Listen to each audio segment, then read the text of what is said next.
മഴ പെയ്യുമ്പോൾ പ്രകൃതി കൂടുതൽ മനോഹരമാകുമെന്ന് പറയാറുണ്ട്. ഇപ്പോൾ ഞാൻ നിൽക്കുന്നത് കുട്ടിക്കാനം കട്ടപ്പന റൂട്ടിലുള്ള ഈ മനോഹരമായ തേയിലത്തോട്ടത്തിലാണ്. കുടജോടിയിലൂടെ നടക്കുമ്പോൾ ഓരോ മഴത്തുള്ളിയും മനസ്സിന് ഒരു സന്തോഷം നൽകുന്നു. ഇവിടുത്തെ തണുത്ത കാറ്റും നനഞ്ഞ മണ്ണിൻ്റെ മണവും ദൂരെയായി കേൾക്കുന്ന ഈ മഴയുടെ സംഗീതവും ചേർന്ന് ഒരു വേറിട്ട അനുഭവം സൃഷ്ടിക്കുന്നു.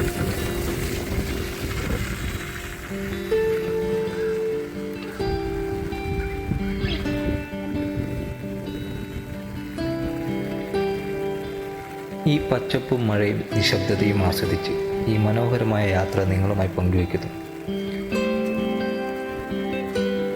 ഇടുക്കിയുടെ സൗന്ദര്യം ഒരിക്കലും വാക്കുകളിൽ മുഴുവൻ പറഞ്ഞു തീരില്ല, അത് നേരിട്ട് അനുഭവിക്കേണ്ടതാണ്.